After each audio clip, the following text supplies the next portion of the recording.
My name is Nick Brand. I'm the Director of Corporate Programs at the Chicago Council on Global Affairs. Thank you all so much for joining us this evening. I'd like to take this opportunity to welcome our panel to our platform. As you can see, it's one of the larger panels in Council recent memory, and we're really delighted to have such a distinguished group with us tonight. We are on the record this evening, so that means that while you are welcome to use social media, please do silence your phones. We're also live streaming. So the video from this evening will be available on our website basically immediately after, and tomorrow if you'd like to share it with anyone. After the program, Luis Martínez-Fernández's recent book, Revolutionary Cuba, A History, will be available for purchase and signing just over there. We have a number of exciting upcoming programs at the Council. Tomorrow evening, March 31st, the editor of Politico, Susan Glasser, will be here to discuss foreign policy and the 2016 election. On April 1st, Berkeley economist Barry Eichengreen will kick off our Global Economy series, and he'll be talking about the Great Depression, the Great Recession, and the uses and misuses of history. On April 9th, the former governor of the Bank of England, Mervyn King, will be continuing our series, the Global Economy series, and he'll be discussing his lessons from the financial crisis. So I will return to moderate the audience Q&A portion of this evening. However, chairing our panel this evening is Bill Mahoney. Bill is a founding partner at Siegel, McCambridge, Singer, and Mahoney, and has served as the firm's co-chairman for the past 7 years. In addition to his leadership role at the firm, Bill is active personally and professionally in the community. Among his many activities, he was recently appointed to the Chairman's Circle Board of the National Democratic Institute in Washington. He's also vice chairman of the Chicago Committee on, the Chicago Committee of Human Rights Watch, and he's also a longtime friend and supporter of the council. So please join me in welcoming Bill Mahoney and our distinguished panel. Great.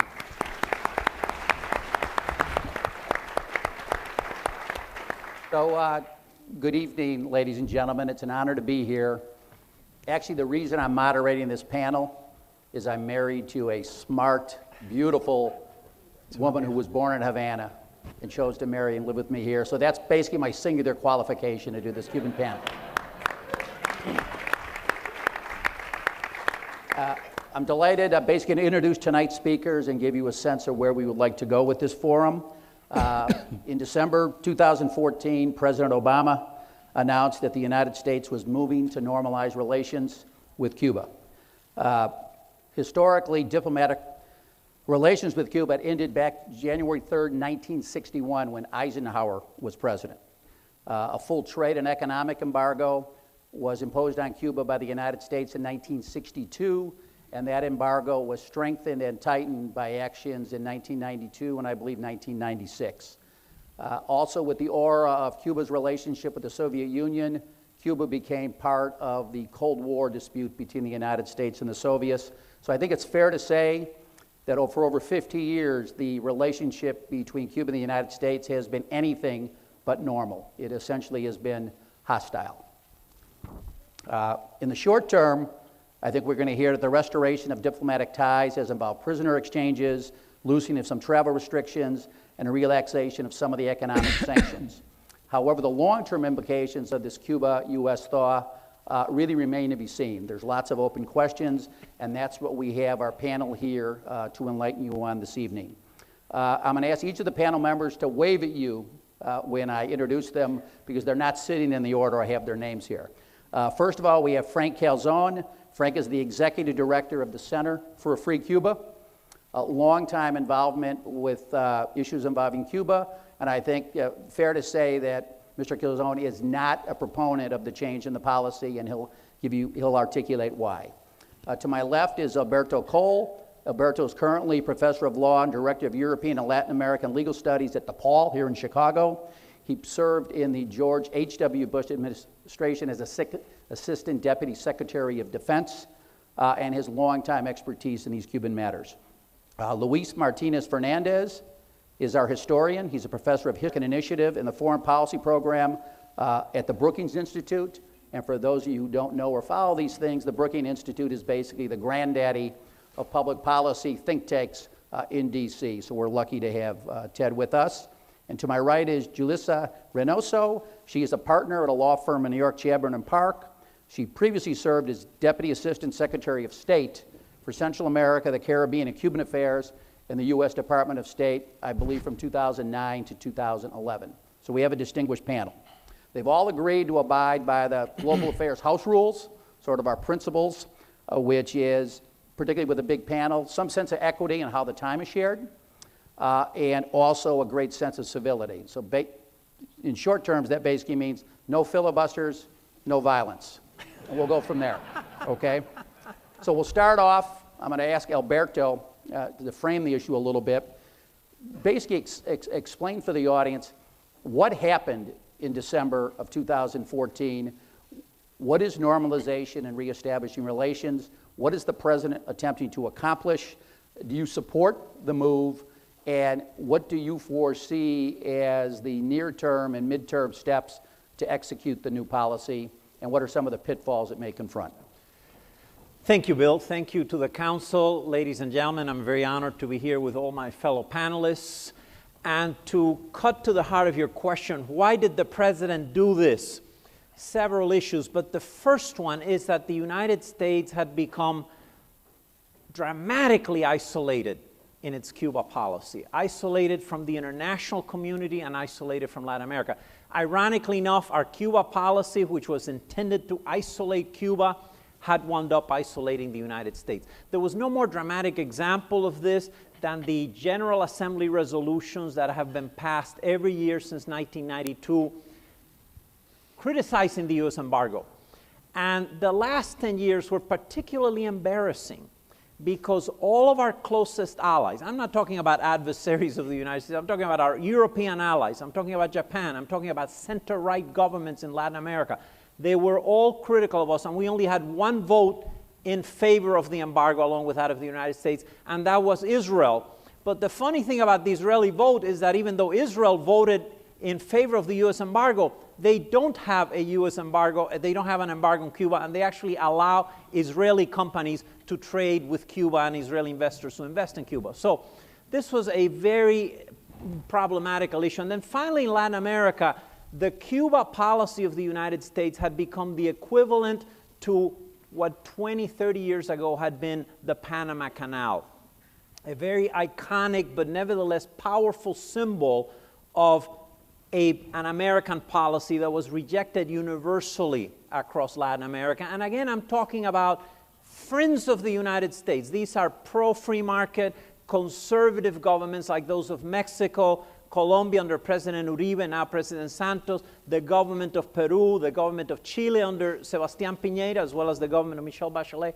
And they were all saying to the United States, you have to change your Cuba policy because it's a key obstacle to an overall improvement in U.S. ties with Latin America. But something else had been happening too, which I think the president perceived, which is that the world had been changing and that Latin America had been changing, and the United States could no longer take for granted the fact that it at one point had a dominant position in the region. And so what were we looking at? We were looking, for example, at a massive investment by Brazil in Cuba, close to $1 billion in the port of Mariel by the Grupo Odebrecht. We were looking at increasing Chinese commerce with Cuba. We were looking at Russia making moves in the direction of restarting a partnership with Cuba along economic as well as political lines. And the United States decided that it could not be left out of this, and that if we did not want to cede, for example, oil exploration opportunities to the Chinese oil company, or investment opportunities in the island to Brazilian companies, or political and geopolitical ground to Russia, we had to become involved. The second dimension of this, of course, is a moral dimension. Many people say, well, we should not have done this because Cuba has a poor human rights record. But the problem with that is that we are 5% of the world. Okay? And we don't realize that to us, the rest of the world, this policy looks very hypocritical because, as a matter of fact, we have very active political and economic relationships with other governments around the world whose human rights records are really no better than Cuba's. I'm talking about China, I'm talking about Vietnam, I'm talking about Saudi Arabia, I'm talking about Algeria, okay? So yes, we do care about human rights, this is a proper concern, But perhaps since the embargo and isolation had failed to make any dent on Cuba's human rights policies, one way to try to have some influence, limited though it might be, and I will be the first to say that our influence on human rights issues in Cuba will be very limited under this policy, would be through engagement. And then there was finally the moral weight. You know, there was the fact that Pope Francis threw his weight. I'm not talking now just about the international community, about General Assembly resolutions. I'm talking about Pope Francis throwing his weight behind the initiative. The fact that all the Cuban churches were in favor of this initiative. The fact that the U.S. Council of Catholic Bishops very strongly has come out against the embargo and in favor of a policy of engagement. And then finally, there was a question of how people in Cuba might feel about this. And even though some members of the dissident community recently came to Washington, they testified against the policy, many other members have supported a policy of engagement. Just 3 years ago, a large number of dissidents, for example, including Ioannis Sanchez, wrote a letter stating that the United States should allow American citizens to travel to Cuba, that this would be good for the island. And then finally, of course, we have this huge growing entrepreneurial class in Cuba, over 450,000 people in Cuba who today do not depend on the state for their livelihood. It's still a small sector, but it's a growing sector. They all have been very supportive of the policy because they see it as an improvement. So let me make it very clear. I don't think President Obama is utopian about this. I don't think any of us on this panel is utopian. Cuba is not going to change overnight as a result of this policy. But we have had a failed policy of isolation for 54 years. I predict that with this change in policy, we will have greater leverage over whatever happens in Cuba. And let's face it, things are going to be happening just as a result of biological forces. The Castro brothers will die. A new generation will come into power. And that the United States, if we gather together here 5 or 7 years from now, we probably will be able to agree that the policy, with all its limitations and with all the obstacles that are still in the way of this relationship, will have been a net gain, not just for Cuba, but also for the interests of the United States. Thanks. I think there's a growing skepticism as to whether the Castro brothers actually will ever die, but okay. As Bill Buckley once famously said, I do think that eventually Fidel Castro will die. I'd like to, again, there's a long history behind this, and we're lucky to have Professor Martínez-Fernández here with us. Professor, if you could, I'd like you to put for the audience basically Cuba in context, particularly the Cuba-American relation, because it goes back before Castro in 1959. It's a tangled history. Why don't you educate everybody? Sure. Well, thank you very much for this invitation, and thanks for the audience. I'm a college professor. I spent a couple of decades doing research on the 19th century, which is a very safe time to write about. Nobody complained, nobody raised a hand. I was there, and that's not the way it was. Right. But then I felt a sense of responsibility to write about the Cuban Revolution for many reasons, one of them being explaining what am I doing in the country in which I was not supposed to be, why I'm not in Cuba, why I'm not teaching at the University of Havana. And also, to be very honest with you, I read so many outrageous things about Cuba and the Cuban Revolution from the right, from the left, and I thought that it was important to venture into this very difficult to navigate world of the Cubanologists who work on recent Cuba. But I believe that my experience studying the 19th century, and even before that, really gives me a historical perspective that I think should be understood. These are two countries that are neighbors. Nobody can change that. Sometimes I use the metaphor of a married couple. They split, but they're still forced to live in the same house. So that will not change.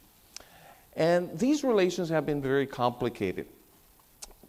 U.S. presence began in the mid-1900s, in the mid-1800s, a lot of it had to do with investments in sugar. That has been a very special bond between these two countries. Cuba remains, if not physically and economically, I think Cuba remains enslaved, although Castro said back in 2002, sugar belongs to the time of slavery, we should get out of it. But still, there are a lot of the ideas about society, hierarchy. These are legacies of an economy that was based on sugar production. Then we also need to understand, and one of the reasons why I think I have a different perspective on what's happening and what may happen in the near future in terms of U.S.-Cuba relations is because I studied 1898. And I see many patterns and many situations that led to the problems that eventually led to 1959.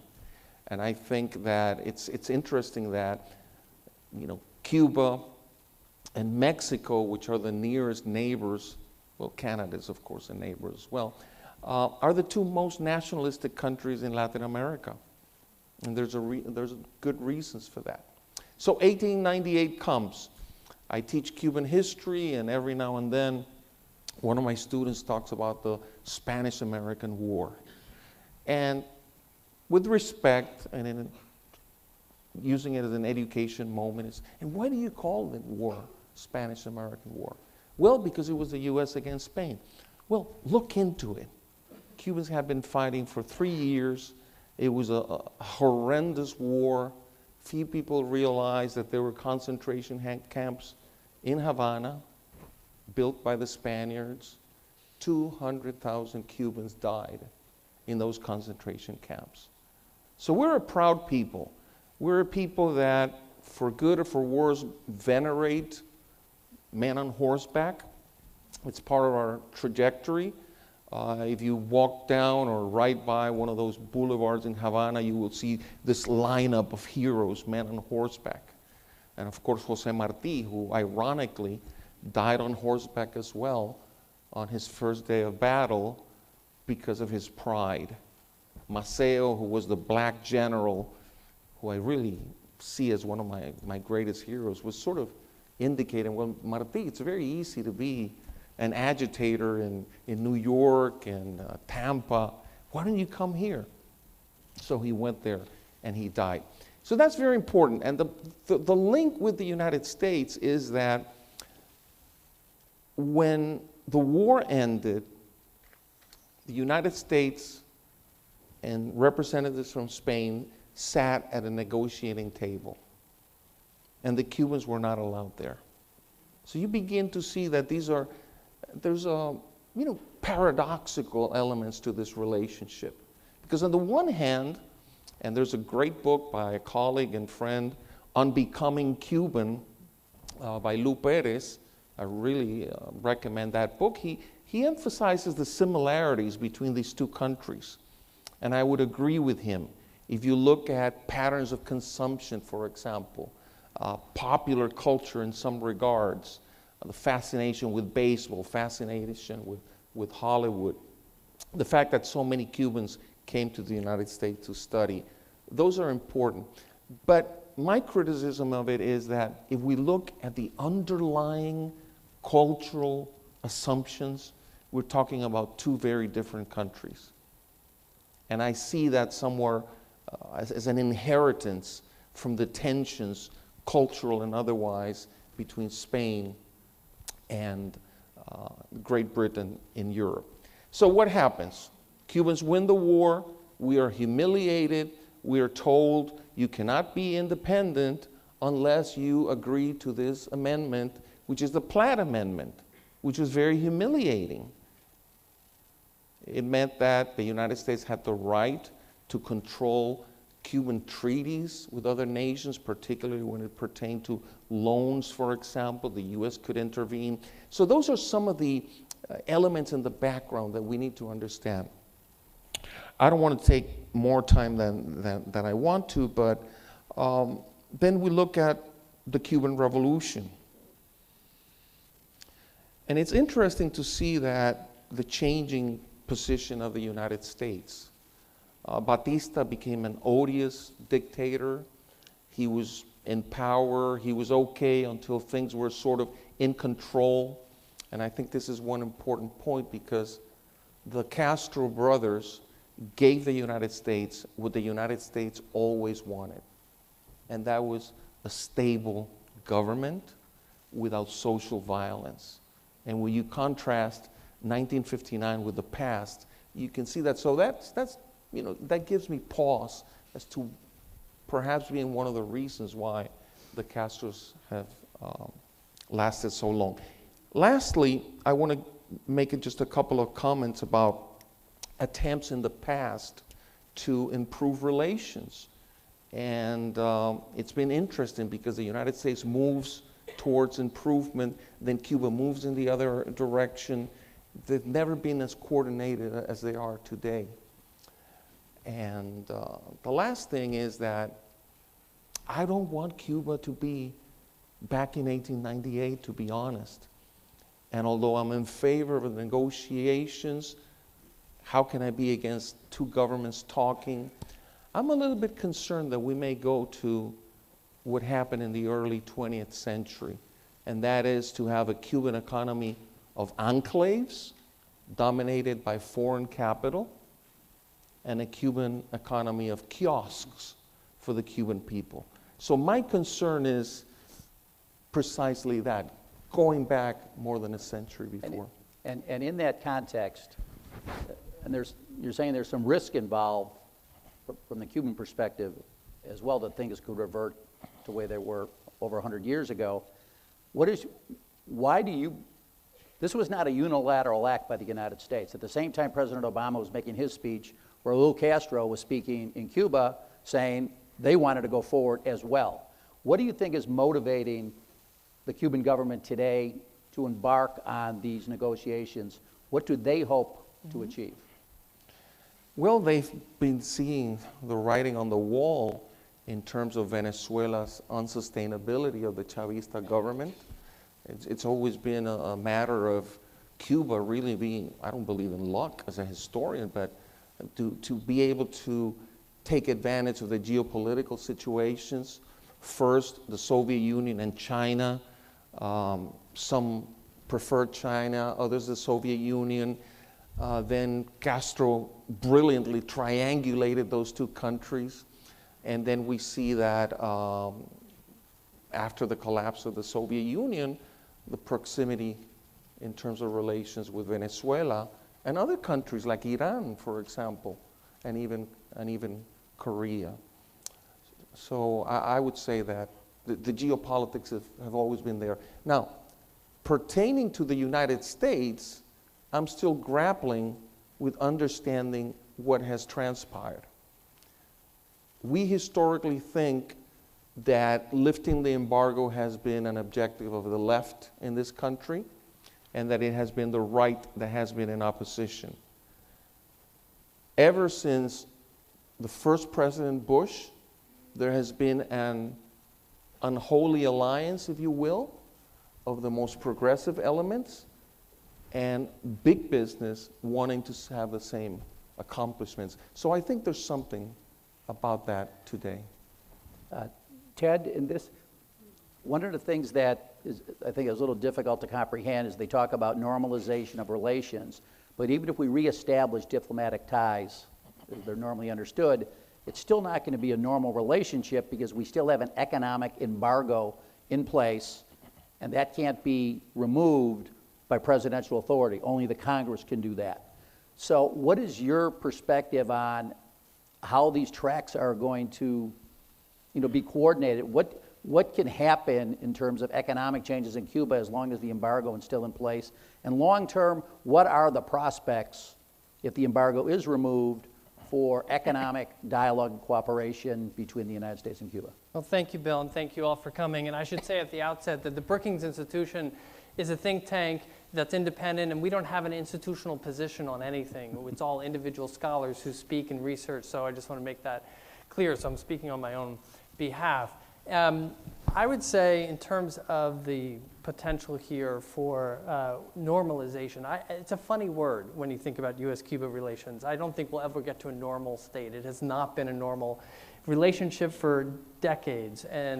But I think there is an important distinction between establishing diplomatic relations and normalization, if you want to call it that, the fuller range of relationships that can happen. Diplomatic relations is a simpler step that involves recognizing each other's as nation states with embassies in each country that allow diplomats to travel throughout the country, have, in that sense, normal diplomatic engagement and talks.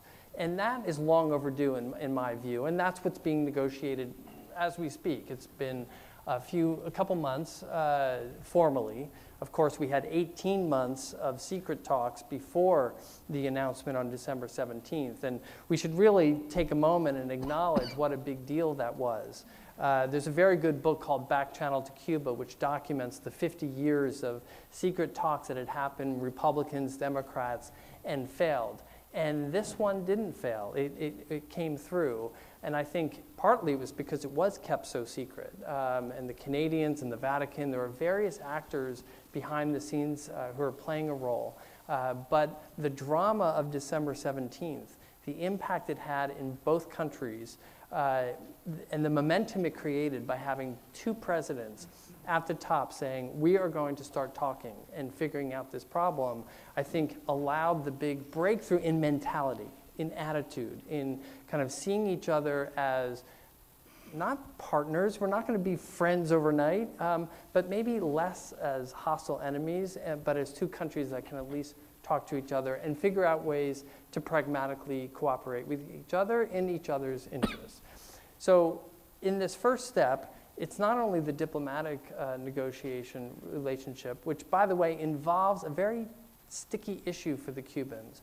We want full access to all of Cuban society. So we want to be able to travel around the island and to welcome people into the embassy as we currently do, including providing support to individuals that are opposed to the Cuban government.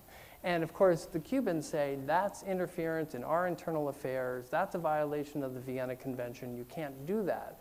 And I think they're going to have a hard time actually working out what the rules of the game will be on that issue. So it might take a little longer than initial hopes were that somehow this would get done before the Summit of the Americas in Panama, which is happening in just 2 weeks. But I think it will happen. I think if you read the different statements of both diplomats, they're saying, we're going to keep talking, we're going to figure this out, we know there are going to be lots of mixed signals and interruptions, we're going to keep working this through. And that's the advantage of presidential leadership, presidential diplomacy, kicking this off in a big, bold way with a big coalition, particularly in the United States, that's diverse, it's business groups, it's human rights groups, it's religious groups, academics. It's Republicans as well as Democrats, it's Cuban Americans as well as all the rest of us who are not Cuban Americans but have a stake in having some kind of relationship with this neighbor of ours and being able to travel there without Washington saying, no, you can't travel there. It's the only country in the world that we have this problem with. So it was this page-turning moment that really said, okay, we're going to leave the Cold War behind. President Obama made it very clear back in 2008 when he was campaigning in Florida and said, I'm going to try something new with Cuba, and we're going to start by allowing more Cuban Americans to travel there. We're going to allow Cuban Americans to send more money to their families, and we're going to see where that goes. And that played itself out in a fairly positive way until Alan Gross was arrested, who was doing democracy programming work for USAID. And of course, the Cubans see that as a direct attack, as his regime change, these are mercenaries, and threw him in jail for 5 years. And that really slowed things down. I'm sure Julissa can go into great detail about that. So we had to solve that problem in order to get to this next stage. And with President Obama getting through the midterm elections, thinking about legacy, deciding I'm going to use my executive authority, and by the way, I think there's no question that he was well within his powers under executive authority to do the things he did, to go bold and to bite off as much as he could to say we're going to try this new approach. Now, where does it go from here? I think we're going to see a 2-year window of opportunity while Obama is still in the White House and Raul Castro is still in power, of pragmatic efforts to find ways we can cooperate. And I think that'll be across different domains. It'll cover aviation. It'll cover counter-narcotics cooperation, which is already underway. We have maritime security issues, environmental management, making sure that if there's an oil spill in the Gulf of Mexico, we've got cooperation on managing that. There'll be a number of areas like that. I think the hardest issue will be the human rights problems. And we see human rights very differently. Cubans are very proud of their idea of human rights, which is economic and social rights. And in fact, they have some achievements to be proud of in education and healthcare, et cetera. We focus on political and civil rights, and Cuba has a bad record on those issues. And there's a long historical tension and ideological battle over this. The Cubans will stand their ground, and I think try to maintain as much political control as possible.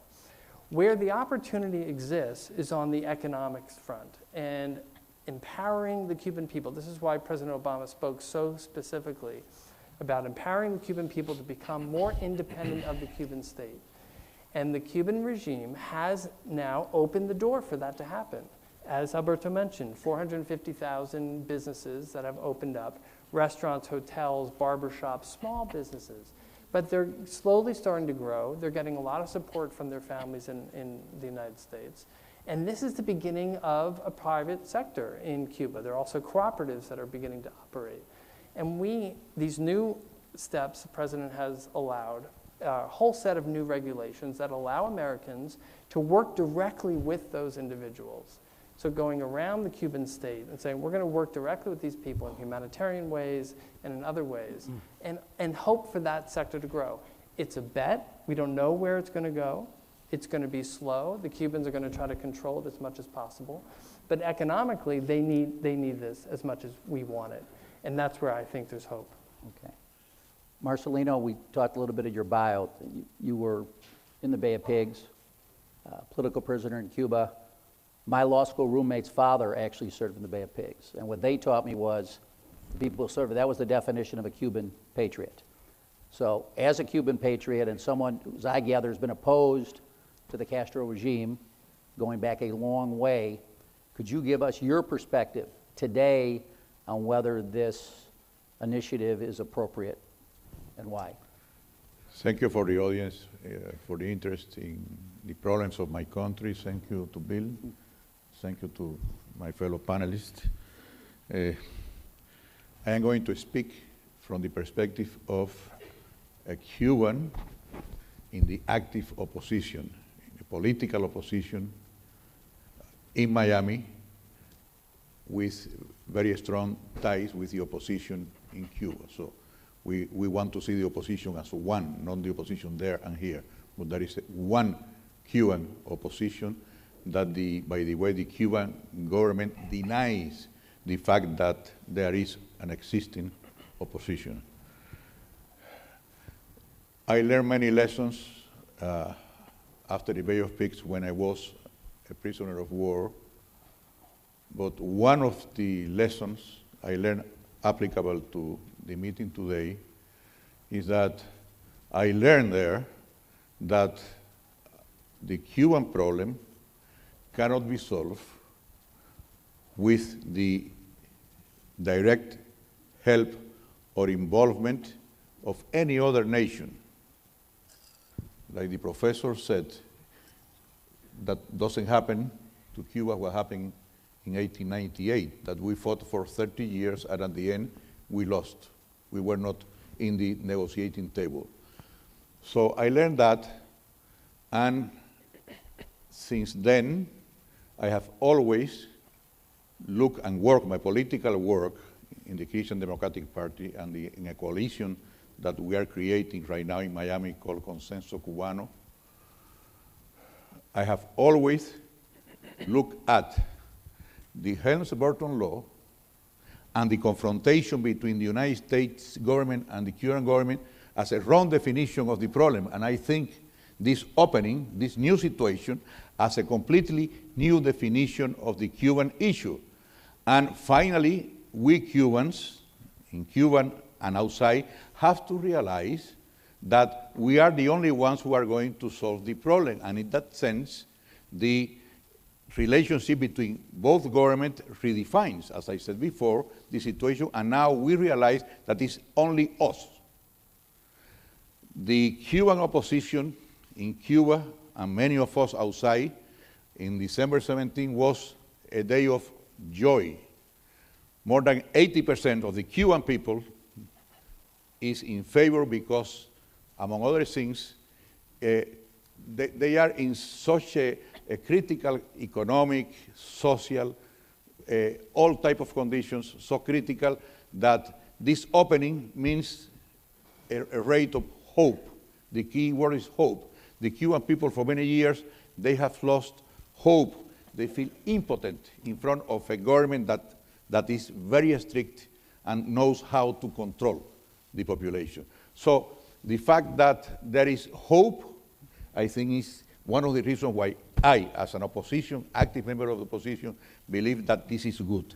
In addition to that, one of the reasons why the Cuban people are so happy in Cuba, the common person, is because they believe that this new opening is going to improve their precarious economic situation. And indeed, one of the executive orders of President Obama is to increase the remittances from $600 to $2,000.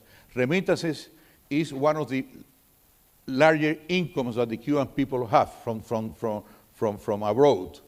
About $5 billion actually per year is as much as Cuban tourism is one of the major things. Other than Venezuelan oil has been first to the Cuban remittances, and now the Venezuelan oil has been cut in 50%. Therefore, for the people of Cuba in that precarious situation, the increase in remittances is an immediate economic improvement for those who receive remittances. Those who doesn't receive remittances, they hope that their economic situation with more tourists, with more business, everything is going to improve. They have that hope. And hope is a very important factor in our human development. Finally, one of the important key variables that I believe is going to help the Cuban people and is going to help us as oppositors to do our job as opposition is the increase in information.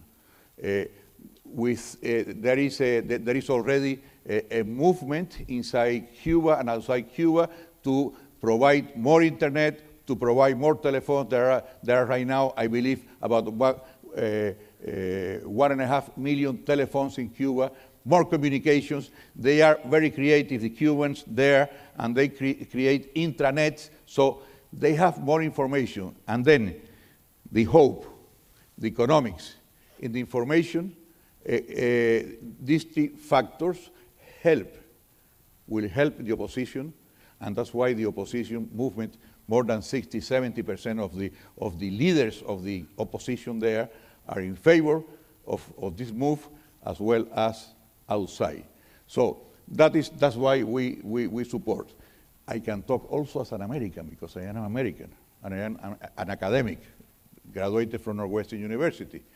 From that perspective, I don't want to add more than to what you add. I join that. I believe that for the image, like Mr. Cole said, for the image of the United States, this is essential. A big country like the United States is doing the ridiculous every year in the United Nations, in front of the Latin American countries. Is bad news for the United States. I think it's the right move for the most powerful country in the world cannot give the image of be fighting with a very small government that is nowhere. So that's the reason why I am all in favor, and I applaud this situation. Thanks. Jalissa, you had regional responsibilities in the State Department. What's the impact regionally? South America, Caribbean, Latin America? How is this playing, and where do you think it's going to go?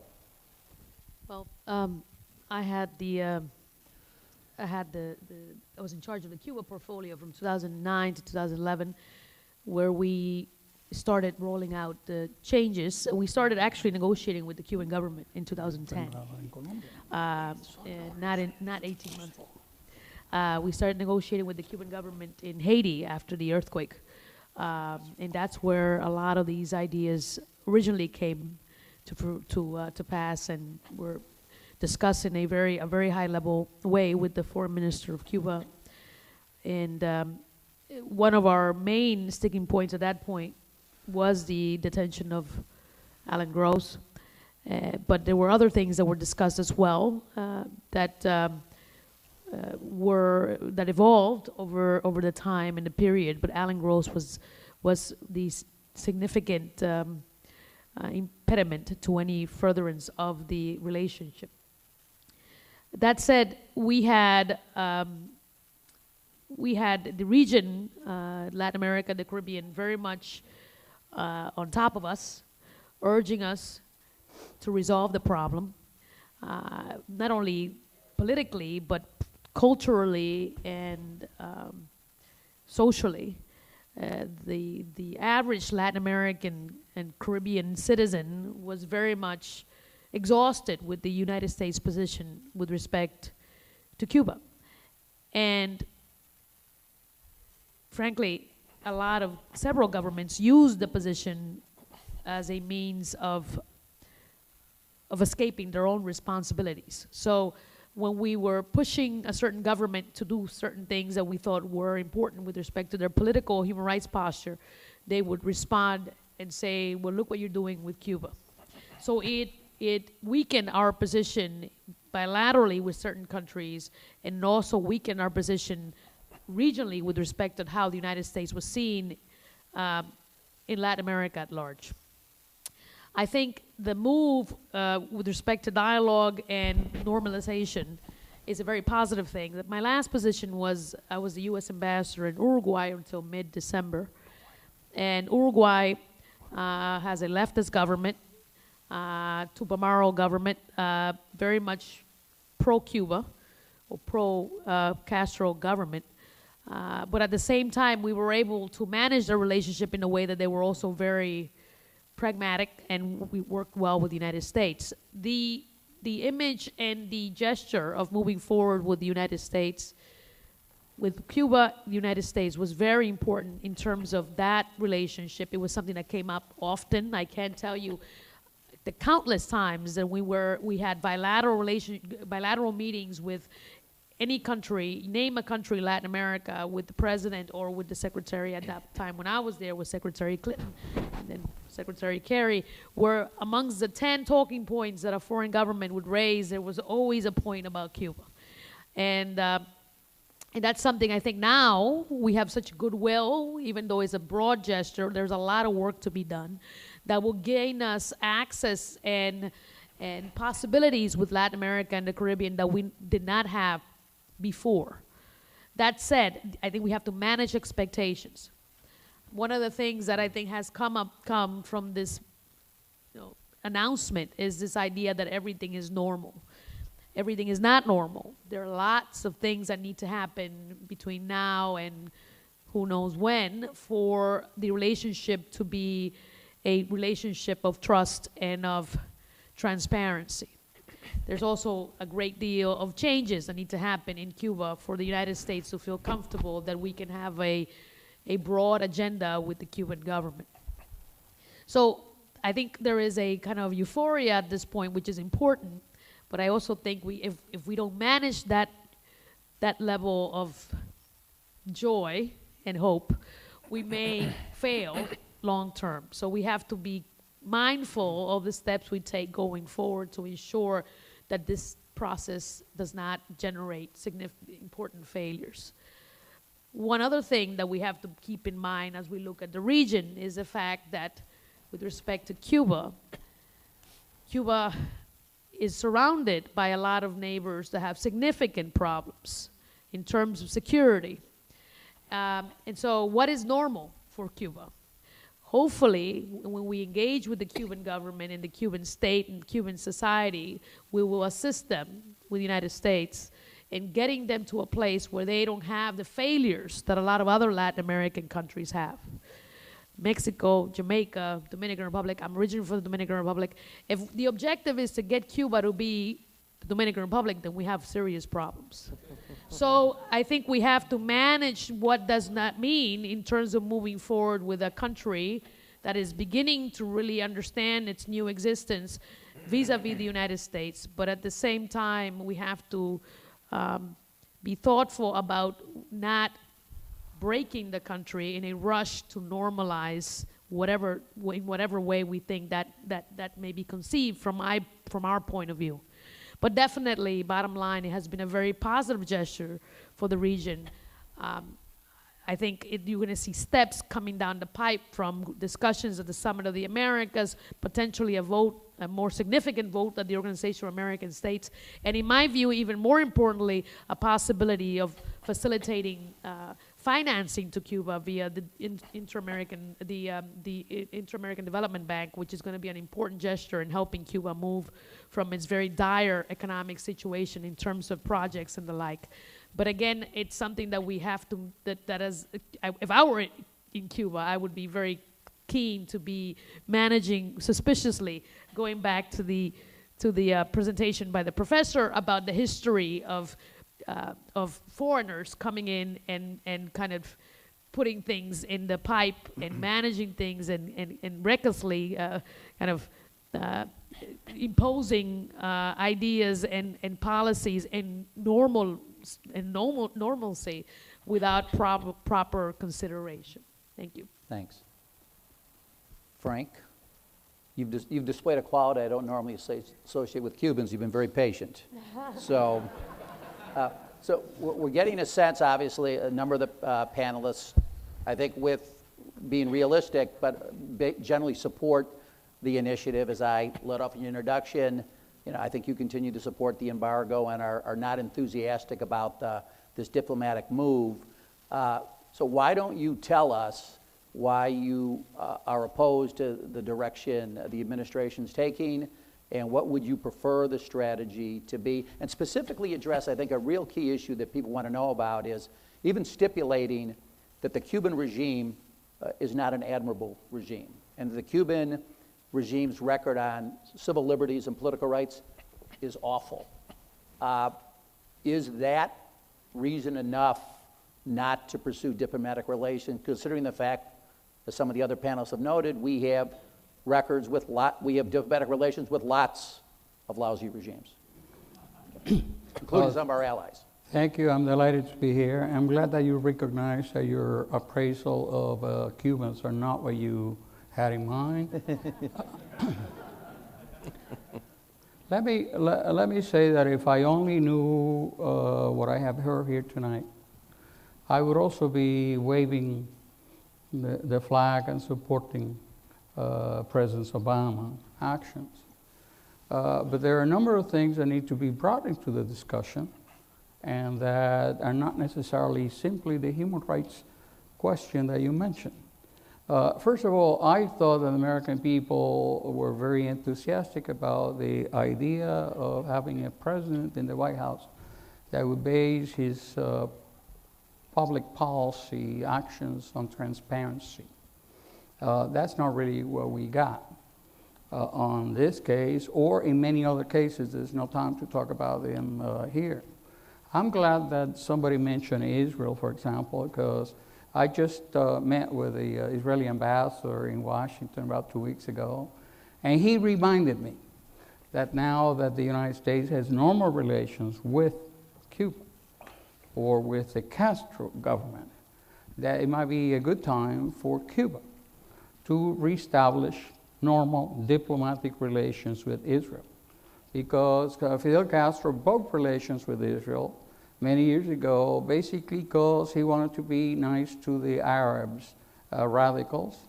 Mr. Castro sent troops to the Golan Heights, and Mr. Castro, or the Castro brothers, continue to play a significant role at the United Nations in their strong hostility to Israel. I think for many Americans, the word Israel is important in this discussion. We heard about Cubans Well, my friends, Cuba is not the Cuban government. Cuba are 11 million souls. I do not agree that the Cubans are proud of their health system. The health system is a disaster.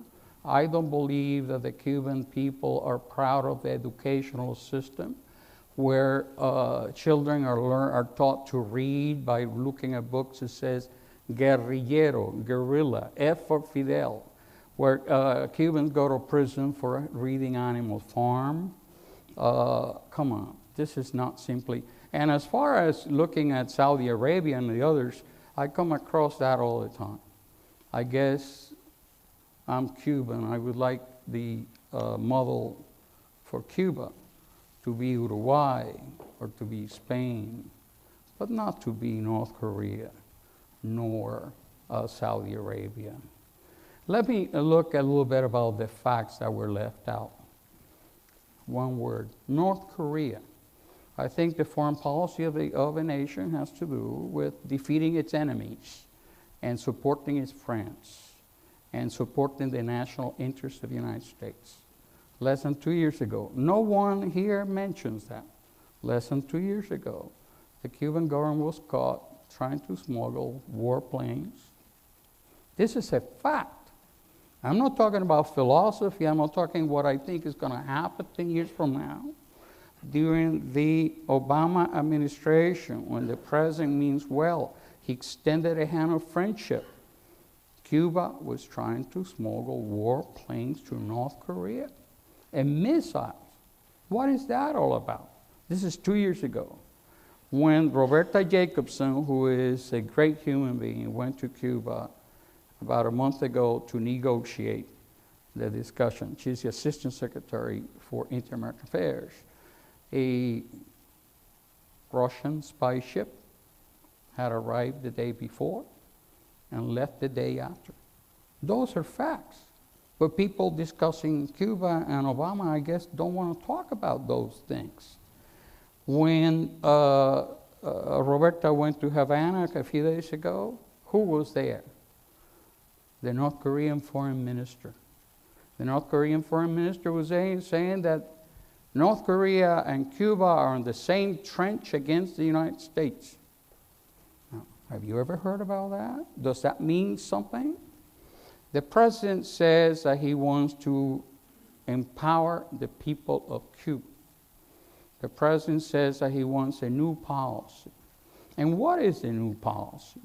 The new policy is doing something different than what the United States has done until now, which is to put pressure on Cuba and put restrictions on Cuba.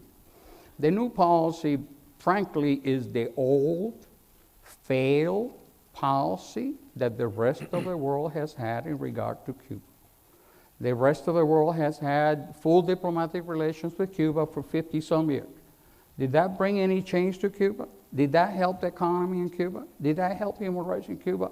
I think we all have to agree that the answer is no. The rest of the world has had millions of tourists to Cuba. Did that bring any change into Cuba?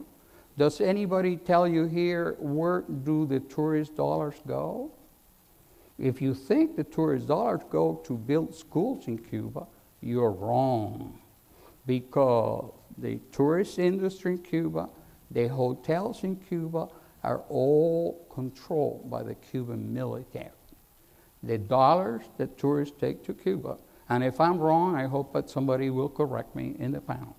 If the dollars that go through the tourists to Cuba, to the hotels, go to the military and the security service. The president, somebody wanted to know, what does the Cuban want? Well, the answer was very simple. The Cuban wants dollars. The Cuban government knows that it's in a very difficult situation. The Cuban government knows that in the last 50 years, Cuba has received more economic assistance from the outside world that some countries receive through the Marshall Plan during World War II. Those are facts. I guess we don't want to talk about those facts. Would it make sense for the president to say to Raul Castro, look, we want to have better relations? What about removing your Cuban police and Secret Service people out of Venezuela that are there training the government of Venezuela to abuse the Venezuelan people? What is the United States getting out of this other than for the president to feel that the old romantic idea of dealing with Cuba is finally coming to fruition? What is the president going to... Raul Castro now wants Cuba out of the terrorist list. And I'm sure some folks are going to tell you, well, happened many years ago. When you get home, go into your internet, go into the Federal Bureau of Investigation, and you'll see that there's a woman there among the 10 most wanted, and that the FBI is offering $2 million for information to get her. Where is she at? She's in Cuba. What did she do? She killed a New Jersey trooper, and then she was sentenced to life in prison, and then she escaped to Cuba. Those are facts, but we rather want to talk about hope. Hope, my friends, is not a policy. Ronald Reagan used to say, trust but verify. The present administration says trust and hope. That is not going to help the Cuban people. Empowering the Cuban military is not going to help the Cuban people. Now, there's something that the administration could do. Now with the Europeans and the others, maybe the administration should talk to the Europeans and say, why don't we all get together and try to figure out what to do about Cuba? Now, the American policy is like the European policy. Now, what it lacks is a linkage. What it lacks is for the administration to say to Havana, look, you want American tourists? We can talk about that. We want the Cuban troops out of Venezuela. Can we talk about that? Now, Raul Castro says, no, that's a matter of principle. Raul Castro also wants to establish a spy Russian station in Cuba. Shouldn't that be part of the discussion? Raul Castro said that's a matter of principle. Raul Castro is currently orchestrating a campaign throughout Latin America because the president, count them, put 6 Venezuelans on a list of folks who would not be giving a visa to come to the United States. And that's a great example of American imperialism. And when the president goes to Panama, that's going to be the big issue. Now, remittances. We all like to help our families in Cuba.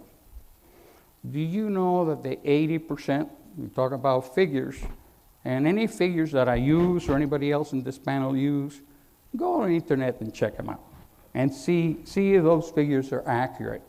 About 80% of the Cuban people are not white. Do they receive remittances? Very few. The remittances go to the Cuban whites. Now, if you look at the Cuban government, you have to come to the conclusion that it's a racist government. Very few blacks in the leadership. Now, the remittances go to the white, and then there's something very interesting. The prices that Cubans have to pay are going up. And Cubans, everyday Cubans, get between $20 and $30 a month. That's what they get paid. This is why some American companies want to go to Cuba. Forget about the maquilladoras in Mexico. The folks that want to invest in Cuba want to go invest in Cuba, not because they want to help the Cuban people, because they can pay the workers $30 a month. And the workers don't have a right to strike, and they have labor unions, and the president and the workers and the think tanks, nobody's saying, wait a second. We're all in favor of doing that, but what about allowing the Cubans the ability to have a labor union? I'm sorry to have to rain in your parade, but I think Senator Moynihan, whom I knew personally, used to say that all of us are entitled to our own opinions, and that's true. But he used to say also, but we're not entitled to our own facts. I think the facts are significant. The facts need to be brought out into the open. The president finally has a real problem with the issue of terrorism because there are 3 Cubans that are under a federal grand jury. Again, you know, I'm full of facts. Under a federal grand jury in Florida, because they killed 4 men in international airspace, 3 of them Americans, and 1 a resident of the United States. 2 were pilots that pulled the trigger. 1 is the head of the Cuban Air Force. They're under indictment. I don't believe that the president has the ability, despite his ways of looking as flexible as possible to the Constitution, to say to the Justice Department, don't worry about the indictment. We got to move forward.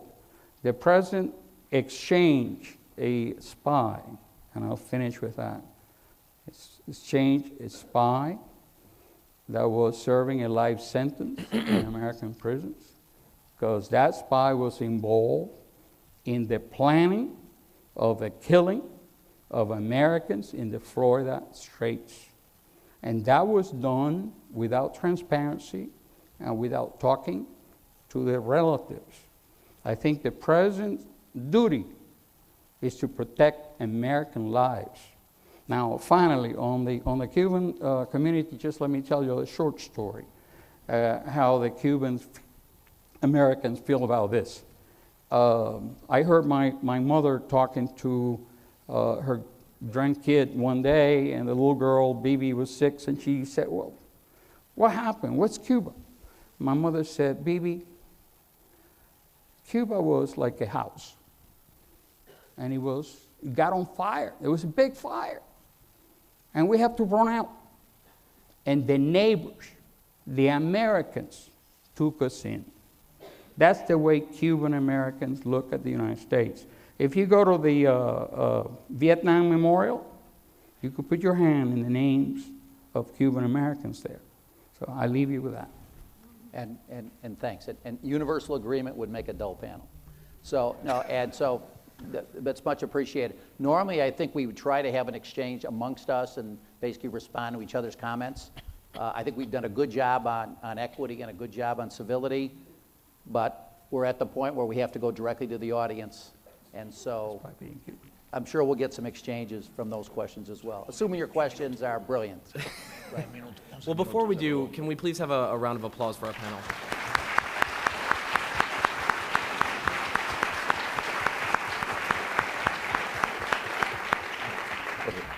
And we'll now go out to your questions. Same rules of civility apply. Please do keep your question to a question. Raise your hand if you do have a question, and wait for me to recognize you.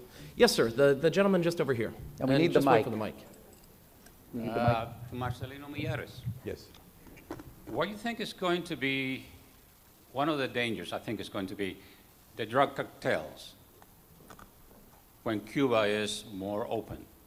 You know, Mexico is the closest neighbor to the United States with Canada.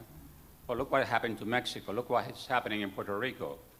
Look what is happening in Santo Domingo. So how come such a poor people like the Cuban people, how can they resist eventually all of the $1 billion that the drug cartel can put in Cuba? Thank you. Yeah. 2 things. Number 1, the fact that it is an island helps to stop, provided that the Cuban government contributes to stop the drug traffic from Cuba to the United States. The second fact, the information I have, is that at this present moment, in the past maybe, at the present moment, Cuban intelligence forces are working with the U.S. intelligence forces precisely to stop, and the expose that it was done for the Venezuelans who were in the drug cartel, and the Venezuelans that the U.S. government forbid to come to the United States were found because of the help of the Cuban intelligence with the American intelligence. So I don't believe that Cuba is going to risk everything they can gain, get it involved in drug trafficking, because the picture is larger for them. The Cuban picture, from the point of view of the Cuban government, is to normalize the situation, establish commerce with the United States, to raise to make the United States to raise the embargo, which can be done only by law from the U.S. Congress. But the larger picture from Cuba, they won't be politically correct ni practical if they allow Cuba to become a place for the drug cartel. That's my answer. Thank you. Next question, please. Yes, the woman right here in the second row with the red jacket, please. The mic is just to your right. Oh, thank you. Okay, I'm pretty loud, I guess. I have a question for Frank. Okay, Frank, I think we all agree that there was an embargo that was imposed, and the idea of it was to bring change to Cuba and to bring Cuba into compliance so that they wouldn't wreak all the havoc in the world that you described, correct? No. No, well, that was part of it, and they wanted Russia out of there. Now, Russia has been out of Cuba for 20-some years, so, and the embargo was still there. Let me ask you this question. If you went on a diet in order to try to lose weight and to try to get a result, and 25 years go by and you're still fat, what earthly use would this diet have been? And I'm equating the diet with the embargo. We got that. Thank you. Anybody has any ideas for dieting, see me at the end. Let me try to go very quickly on that. The issue has never been whether to lift the embargo or not to lift the embargo. That is something that somebody throws out there all the time. Policy analysts will tell you that the issue has always been under what conditions, for what purpose, what is the goal. Now, you said the embargo didn't do anything. I'll tell you what the embargo did, because a lot of people think that. I'm sorry? Go ahead. Well, if you would let me, I will tell you. Yeah. Here I'm happy I can talk without looking in the back, because in Havana I wouldn't be here by now. Here's what embargo. First of all, let's remember that some of the things that you have heard are not quite accurate. It is not true that the United States has not had diplomatic relations with Cuba for 50 years. That's simply false. Under President Jimmy Carter, intersections were open in Cuba and the United States. They have been, for all these years since then, more American diplomats in Cuba than they have been French, Spanish, Russian, or any others. It's not for lack of diplomatic contacts that we are where we are. Everybody keeps saying, I don't hear anybody say, well, why we have this problem? What was Cuba doing all this time? Now, you say the embargo didn't do anything. Let me tell you what it did. One, during the Cold War, it made Cuba very expensive for the Soviet Union. And as a result of that, that contributed to the downfall of the Soviet Union. Two, it sent a message throughout the world, particularly Latin America, that if a government comes in, grabs all American properties, pays nothing, that the U.S. would do something about it. Three, it saved millions of dollars to all of you and other Americans. Why is that? The Canadians, the French, the others have been trading with Cuba and providing credit to Cuba and providing export insurance to Cuba, thought that by selling to Cuba you would get paid. You have a surprise. Many of those are the Paris Club. It's a long list of creditors, because after many years, for example, the Cuban government says to Argentina, why don't you just forgive my debt? And the Argentinians did. But I don't know how it happened in Argentina, but in this country, if you trade with another country, and remember, you're not trading with Cubans, you're trading with the Cuba government. You're trading with the Raul Castro family. When you're talking about entrepreneurs, you know what entrepreneurs are in Cuba? 450,000. That's what somebody says. Look it up. Look up the Cuban law. Now the Cuban can manufacture paper, flowers at home. You think that's going to help the Cuban economy? A Cuban now, see, until after 1968, Cubans could not independently cut hair, like be a barber. And Now they could do Frank, that. you got about 30 seconds. I want to make sure some other people have a chance to Yeah. respond Thank as well. you. Oh, okay. Okay. Well, thank you. Ted, Julissa, Alberto, would you like a chance to chime in on this, or should we go to the next question? Go to the next one. Okay, next question, please. Let's see. Yes, sir. The gentleman right there. Thank you. Want to welcome Julissa, who's done such a tremendous job here to Chicago, and to Ted for all your information that you've given us. But Julissa, from your perspective, that you were in the early Obama administration playing a very key role in Latin America and overseeing that policy, take us at least 5 to 7 years from now. If we do normalize or improve relations, what does that do for our relationships as Americans, as America, with the rest of Latin America? In terms of all of those problems that the president would have whenever, I think, Al, you mentioned one time, that whenever the president met with anyone from Latin America, and you correctly said, they would ask, what's the matter with Cuba? You know, so take us now, how important is this to Mr. and Mrs. Smith from Beloit, Wisconsin, who doesn't even know that there's an embargo? What kind of improvement do we find in our relations with Latin America, given all the leftist movements and so on? Because that's what's really important to your common American. Thank you. How important is that? Oh, good point.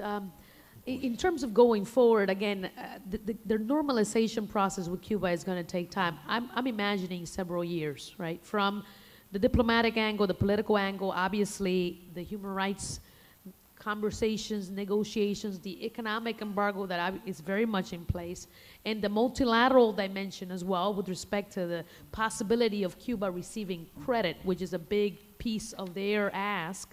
And then on top of that, you also have the very numerous lawsuits against the Cuban governments by Cuban citizens. That is also something that will have to be negotiated or dealt with going forward in terms of Cuba having a normal status as a borrower in the multinational financial space. It's a very, very complex long-term process.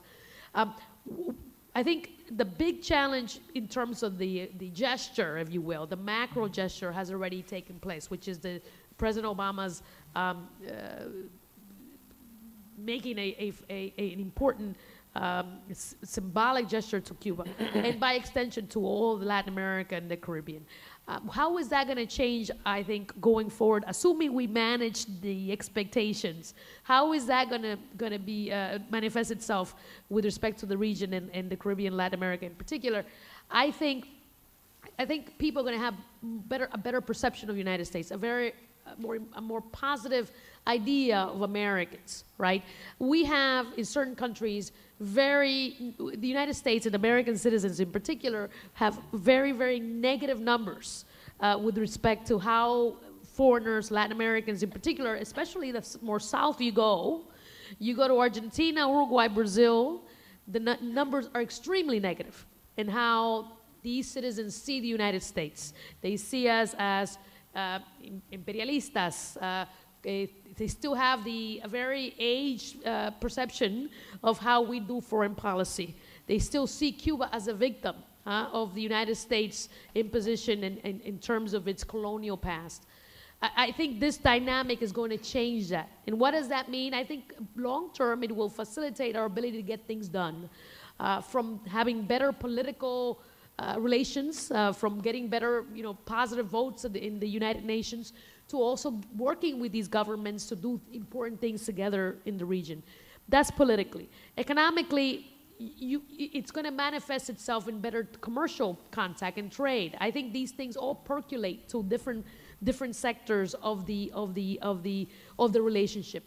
And then thirdly, which is also very important, is cooperation around security, which I think has increasingly become kind of one of the main issues of interest between Latin America and the Caribbean and the United States. From Mexico all the way down to Argentina and Chile, you see that very, very deep interest in having a better cooperation with the United States around issues concerning trafficking and international crime, et cetera. So having trust in the United States, believing the United States is acting in good faith, that is listening to them, because every time they kept saying to us, resolve this problem with Cuba, I think finally we say, okay, we listened to you after decades, now listen to us and work with us on these issues.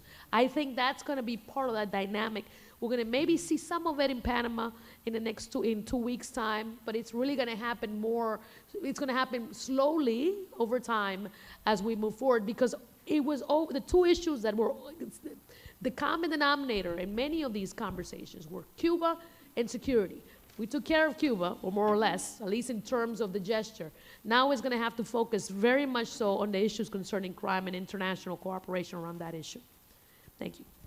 Well, we are out of time, but I do want to, Alberto or Ted or Marcelina, would you like a 30 seconds to help take us out? And I'll give it to We can do another 5 minutes. Yeah, okay. Yeah, Well, I mean, I'll be very, very brief, because I think Frank raised a lot of important points. And this question about your facts or not facts, I think facts are selectively chosen to make an argument. And I think that's what you're hearing. And I feel like there's a lot of echo of a Cold War mentality that doesn't recognize that we're in a different era.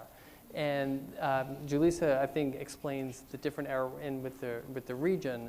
But also, Cuba is changing. It's slow, but Raul Castro is not Fidel Castro. And Raul is preparing a transition for when he leaves the scene, that we can start seeing a different Cuba that will be more of a hybrid economy, that will be more open to the world, and hopefully more open to its own people. And there are beginning to be seeds of that. We can see, if we pay attention to even debates that are happening online in the newspapers between Cuban citizens and the state. If you listen to what Raul Castro says, that we don't want Cuban people to be subjects of the state. We want them to be citizens. We want them to have their own role in society. This is not our version of democracy and capitalism, and it's not maybe ever going to be. But we have to, I think, recognize that there's a process of change. I think Marcelino said it so correctly. This is now the opportunity to shift away from the obsession on the embargo toward Cubans solving the problems for themselves. And the U.S. has to kind of get out of the way and help Cubans figure that out for themselves. And I think that's the moment we're in now, and that's a very positive moment that we can take advantage of. I'm sorry, but I was mentioned, I like to respond real quick. Like since 15 you seconds, mentioned my yeah, name. because I want to make sure the rest of the panel He's gets had it. a lot. Please, Okay. yeah. Go ahead. 15 seconds, Frank. Yeah. It's not only the United States has to do something. Cuba has to do something. I agree. They call, but that's never mentioned in the discussion, my friend. Well, if we had a lot more time, there'd be a lot more to say. Let me say that while you were talking about how things are changing in Cuba, yesterday, the ladies in white, mothers, wives of political prisoners, were again beaten and dragged down the street. And you're talking about the Cold War, you better tell that to Raul Castro and to the Russians who want to open up a spy station in Cuba, and in your presentation, you never mentioned that. We started with Alberto. Why don't we finish with Alberto? Alberto and Luis, Thank you. final thought as well. I want to go back to a very important issue that Julissa brought up, which is that as we look forward, okay, there are lots of issues on the table that require that we work actively with Cuba as we work with other governments around the world with which we do not agree on many things, okay? And she was talking about how we want to make sure that 10, 15 years down the road, Cuba does not look like the Dominican Republic. I love the Dominican Republic. And I love the Dominican Republic too. Yeah. And exactly. And that Cuba, for that matter, doesn't look like Jamaica or doesn't look like Mexico. Okay? So that means we have to start focusing on issues like drug trafficking, transnational crime. We have to focus on issues involving environmental protection. We have to focus on issues involving common areas where we can do economic investment projects, where American companies can bring expertise to bear to address various problems. I also want to say, Cuba is changing. Generations do change.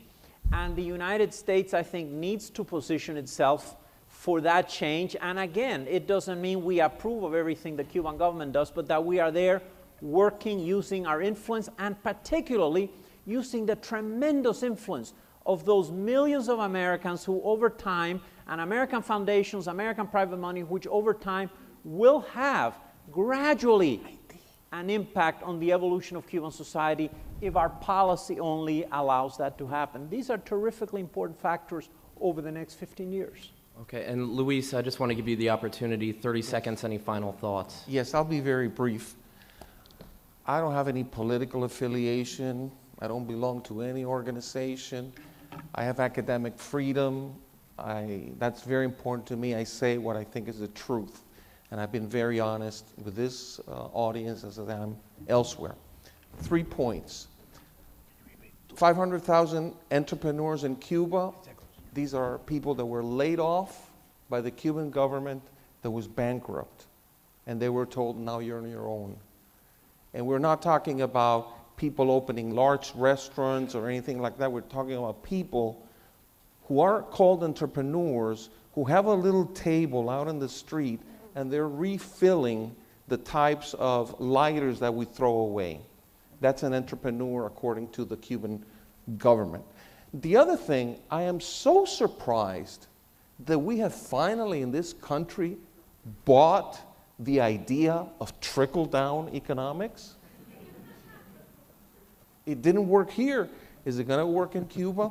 And then lastly, there's something very sinister about this. And again, I'm not against it. I'm for negotiations.